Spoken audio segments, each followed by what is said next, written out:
Muita gente fala assim, Maurício, a tecnologia está deixando as pessoas mais robóticas, mais robotizadas, mas eu digo o contrário, a tecnologia está, de uma certa forma, sendo um gatilho para a gente ser cada vez mais humano, para a gente exercer justamente aquilo que nos faz essa espécie.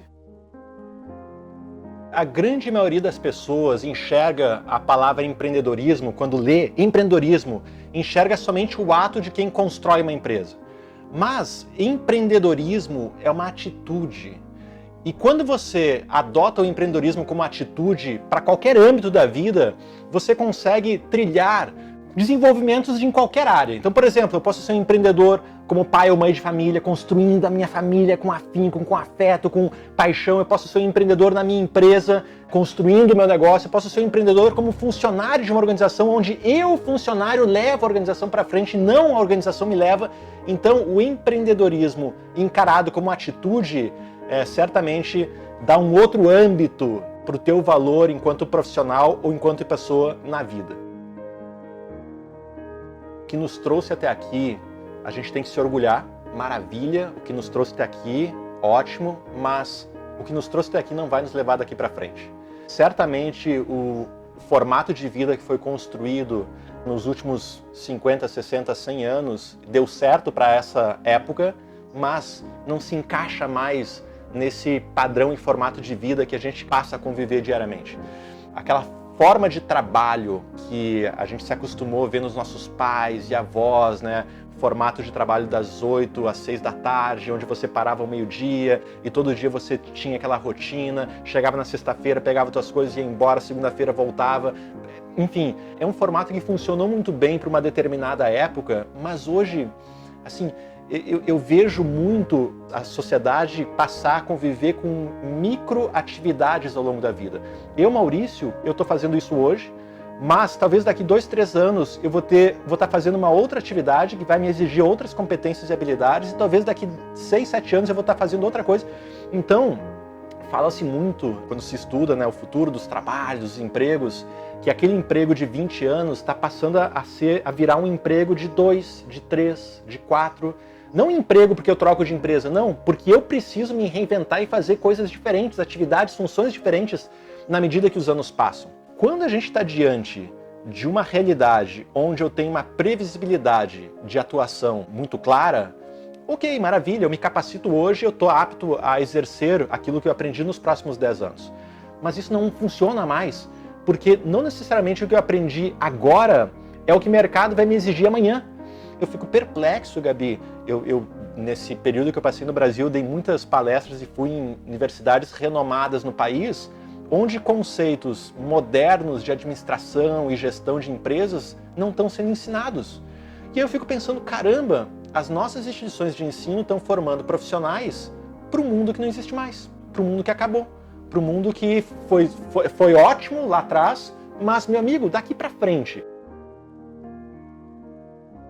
toda atividade do planeta, em um determinado momento, parte dela, se não toda, vai ser feita por um robô ou por um software. Independente da função, o médico, o advogado, o contador, o professor, o jogador de futebol, o atleta, qualquer uma dessas atividades, parte dela, se não toda ela, uma máquina ou um software vai atuar de forma muito eficaz, rápida, barata, acurada, para resolver determinados desafios daquela profissão. Então, que empregos a gente precisa ter para fazer frente a essas mudanças que o mercado cada vez mais nos impõe? E sabe o que eu acho, Gabi? Esse formato de mercado que foi construído nos últimos 60, 70 anos, né? Esse formato indústria, né? As jornadas de trabalho, as funções, os cargos e tudo mais, isso de uma certa forma limita muita gente a fazer praticamente a mesma coisa durante muito tempo. Ou seja, eu faço todo dia aquela atividade, aquela rotina, aquela análise, e isso é ruim porque essas atividades são as mais fáceis e rápidas de você transferir para uma tecnologia, e por isso que são esses empregos os primeiros que estão sendo substituídos, e ao mesmo tempo isso desestimula a criatividade humana. Por quê? Porque a partir do momento que eu passo a fazer todo dia a mesma coisa, eu não sou estimulado a pensar em fazer diferente, em evoluir, em exercer o que a gente tem dentro da nossa cabeça aqui, que é maravilhoso, e colocar para funcionar. o ser humano, ele é brilhante. Nos finais de semana ou nos feriados, o ser humano é um ser magnífico, criativo pra caramba. Nos finais de semana a gente é jardineiro, a gente é carpinteiro, a gente pinta a casa, a gente vai pro parque, a gente joga... Olha só, no nosso tempo livre a gente faz tanta coisa criativa. Só que aí na segunda-feira a gente volta a ser analista júnior 2 e faz aquela coisa todo santo dia. Por quê? Porque isso é uma consequência do formato de trabalho que os últimos 60, 70 anos construíram. Então, quando a gente fala, na minha visão, desse formato novo de vida que a gente está sendo desafiado, eu acho que cada vez mais a gente tem que trazer o sábado, o domingo e os feriados para quarta-feira, para quinta-feira, para terça-feira, para sexta-feira. Por quê? Porque na medida em que a gente for estimulado a usar que está aqui dentro da nossa cabeça, isso sim vai nos fazer profissionais atuantes, presentes, relevantes na economia de hoje. Quem hoje trabalha fazendo praticamente a mesma coisa todo santo dia, já trabalha que nem um robô, já é um robô. Quem faz todo santo dia a mesma coisa, a mesma atividade, a mesma tarefa durante um mês, durante 2 meses, durante um ano, já é um robô. E se já é um robô, essa atividade vai ser em pouco tempo feita por um robô de uma forma mais rápida, mais acurada. O robô não tira férias, não dorme, não cansa, não se estressa, não briga com as pessoas, não discute. Enfim, então por isso que exercer a criatividade, que é esse dom que a vida nos deu, certamente vai ser uma habilidade fundamental se a gente quer, independente da profissão, se manter relevante na economia. Eu faria, enquanto profissional, o seguinte questionamento para mim mesmo.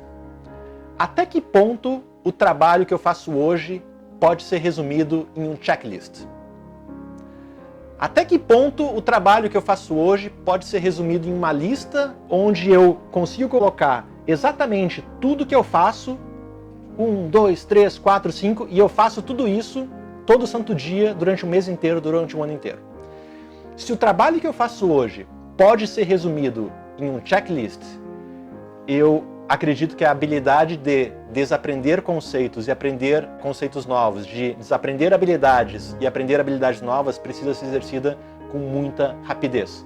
Porque possivelmente o que eu faço vai ser feito por uma máquina, por um robô, por um software, em pouco tempo, muito melhor do que eu, muito mais barato que eu, muito mais eficiente que eu.